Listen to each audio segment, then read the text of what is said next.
Salto para o Futuro está de volta. Hoje estamos discutindo os contos indígenas. E nós recebemos aqui um e-mail da Luz Marina, professora multiplicadora do NTE de Uruaçu, em Goiás. Obrigado, Luz Marina, pela participação.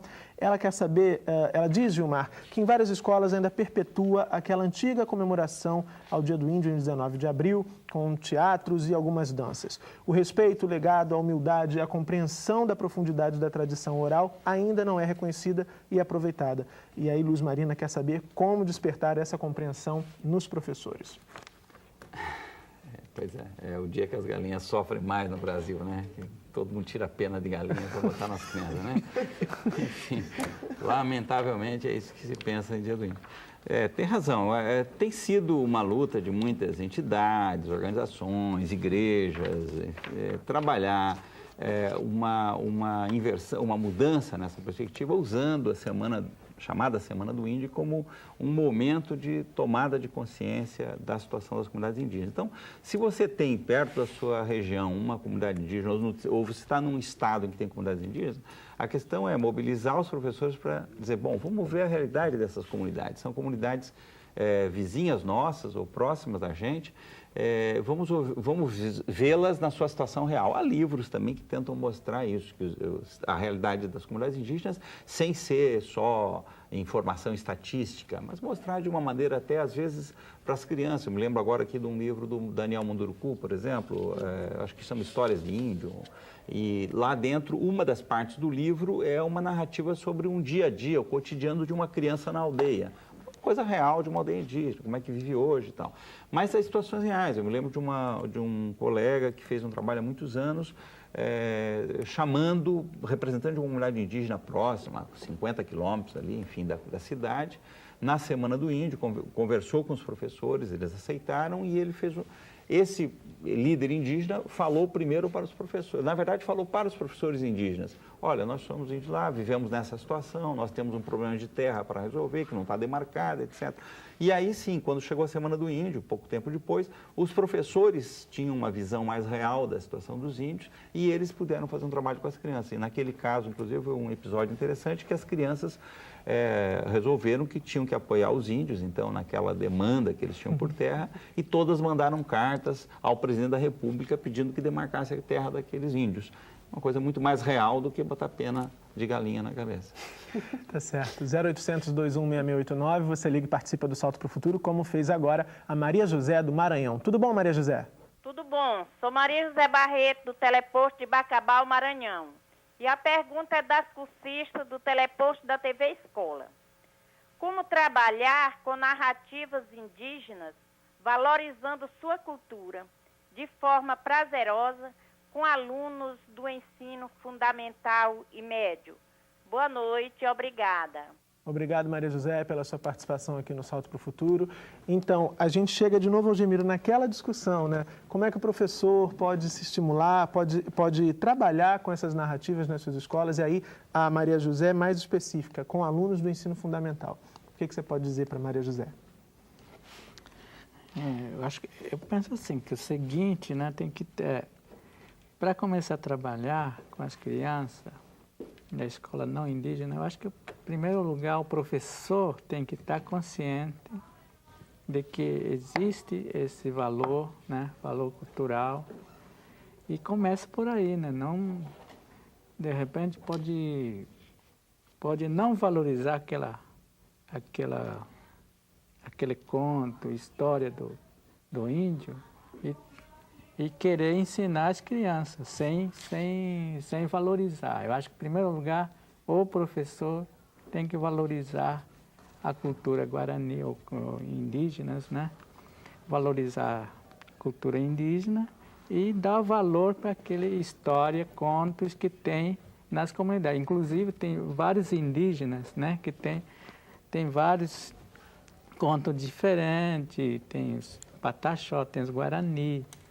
Então, em primeiro lugar, tem que catar esses contos, que tem variedade de contos, e ler bastante e compreender primeiro, né? Eu acho que os professores têm que trabalhar acima disso, e depois para ensinar os alunos. Certo. Temos mais uma participação por telefone. Quem fala com a gente agora é Cecília, de Goiás. Tudo bem, Cecília?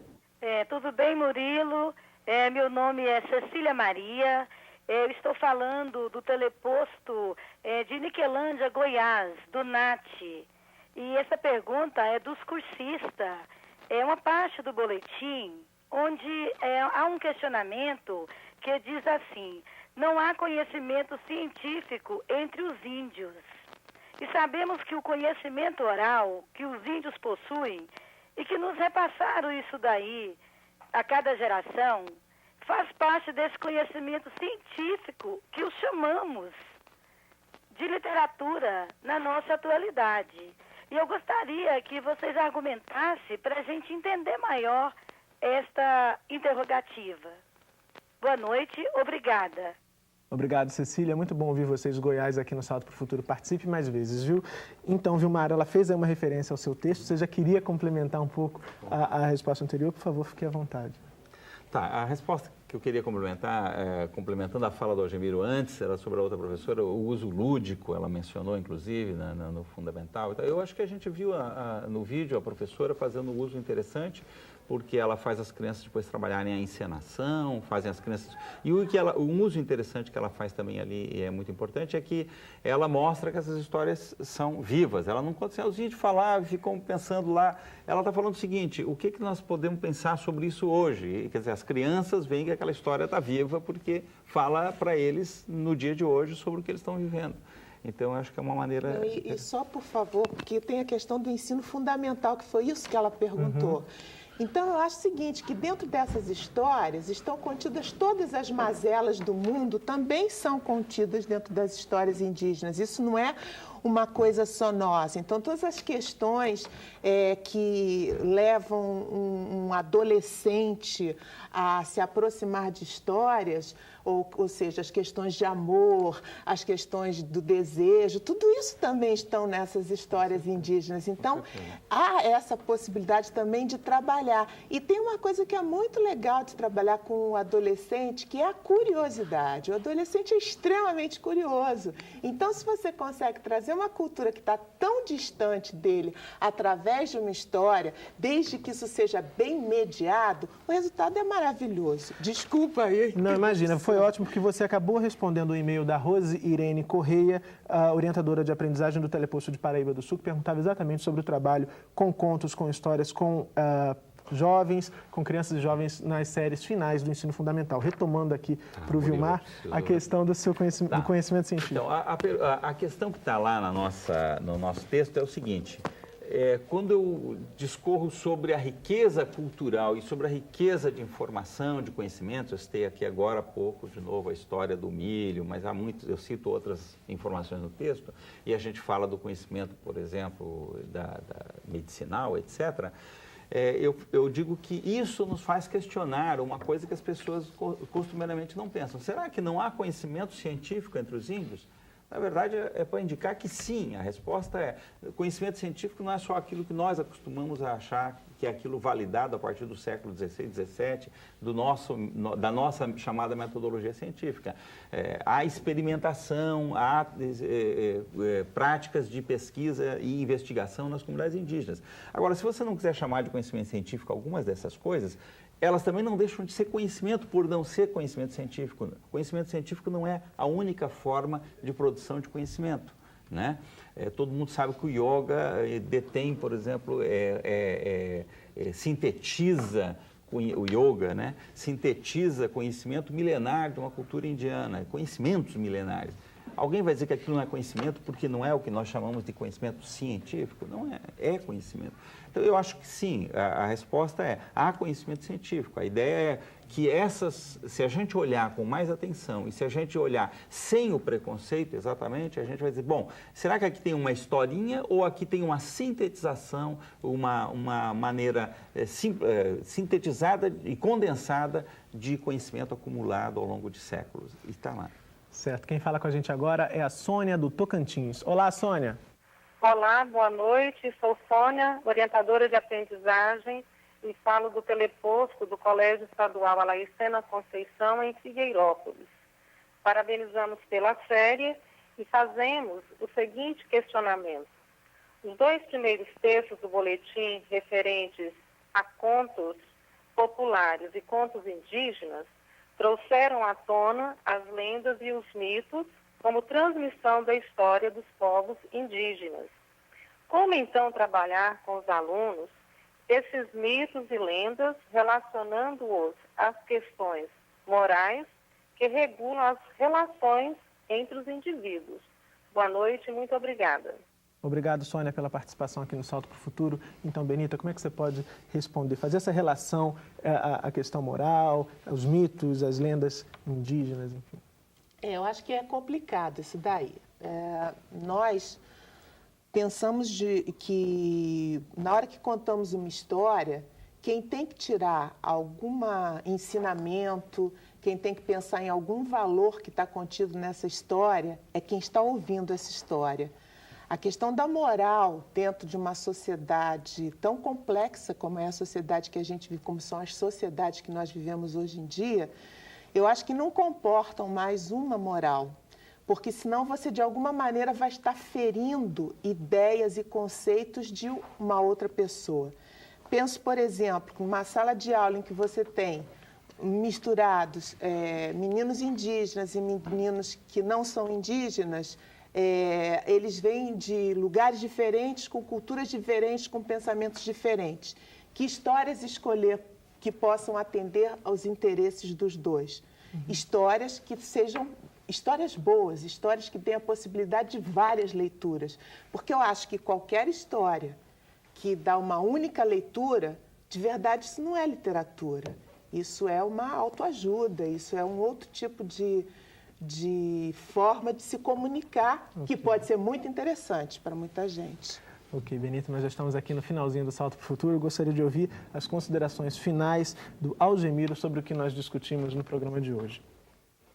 Acho que para mim foi muito legal, né? Porque nunca tive assim, né, falando, né, para muitas pessoas, ouvindo, né?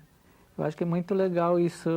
Eu acho que inclusive, eu acho que deve, assim, continuar, né, debatendo, né, porque são muitas histórias que nós valorizamos e muitas vezes nunca foi divulgadas, por exemplo, principalmente dos Guarani, né? Os Guarani tem muitas lendas e histórias sobre o mundo, sobre as coisas, né, criadas pelo Deus, essas coisas todas. Eu acho que foi muito legal, né? Foi muito importante. Eu agradeço a minha participação, pelos convites também, né? Isso aí. Imagina, Algemiro, a gente também achou muito legal. A gente que agradece a sua presença aqui no Salto para o Futuro. Benita, por favor, suas considerações finais sobre o debate de hoje. Bom, eu hoje ouvi uma boa notícia que eu fiquei tão feliz de saber que hoje nós temos 1 milhão de índios aí na estatística, coisa que eu pensava que eram 300 mil, ou seja, eu estava com uma estatística antiga. Que bom, que boa notícia. E pensar que esse 1 milhão de índios continuará, com certeza, a se reproduzir, pensar também que muitas histórias continuarão a ser contadas ao longo aí de séculos e séculos. Então, é muito bonito saber que toda uma cultura que precedia aos portugueses, ou seja, que já existia aqui nesse país, está viva, está presente dentro dessas 180 línguas. Tá certo, Benita, obrigado. Vilmar, por favor, também suas considerações finais sobre o tema do programa de hoje. Tá, eu queria falar duas coisas, uma coisa que eu não pude falar e outra que, enfim, seria realmente final. Uma que eu não pude falar tem a ver com a pergunta do professor, inclusive um dos professores, era com relação às disputas de televisão, etc. Mas, enfim, eu ia dizer que uma das coisas que a gente perde, que a comunidade indígena pode perder, as crianças indígenas podem perder na escola, e que uma das coisas que a nossa escola perde se não souber olhar dessa maneira as narrativas indígenas é não olhar lá só em busca de conhecimento. Eu enfatizei um pouco a questão do conhecimento pela valorização que a nossa sociedade tem e perceber que ali é um lugar também de condensar esse tipo de coisa. Mas as narrativas indígenas têm muito de sabedoria, que é um pouco diferente de conhecimento. Por isso o velho é uma pessoa importante na comunidade. Então, quando você laiciza demais, vamos dizer assim, torna muito laica a cultura indígena, você transforma ela tudo em um lugar de informação e conhecimento, como se fosse lá uma espécie de internet, assim, vamos dizer assim, você perde uma riqueza importante da cultura indígena, que é a sabedoria da relação, de pensar as relações humanas, de pensar as relações dos homens com o mundo. Acho que isso é importante olhar quando a gente lê a literatura indígena. E o que eu queria como consideração final é de você pedir desculpa, porque eu não esperava esse atropelo, não imaginava isso. E eu acho que o Algemiro menos ainda, porque vem de uma cultura em que esses atropelos não têm muito lugar. Então, por isso, a própria participação do Algemiro fica um pouco constrangido pela violência da nossa correria desse mundo de brancos, infelizmente, né? Que no mundo indígena precisa muito mais tempo para tempos de silêncio entre os tempos de conversa. Tá certo. Bom, infelizmente, falando mesmo do tempo, já preciso encerrar o programa de hoje. Chegamos ao final do Salto para o Futuro. Eu agradeço a você que nos ajudou a fazer o programa. Agradeço também as presenças da Benita Prieto, contadora de histórias, do Vilmar Rocha D'Angeles, professor da Unicamp, e do Algemiro da Silva Caraimirim, professor indígena de língua guarani. No programa de amanhã, vamos falar sobre os contos africanos. Não deixe de ver e de participar. Salto para o Futuro, 15 anos, parceiro do professor.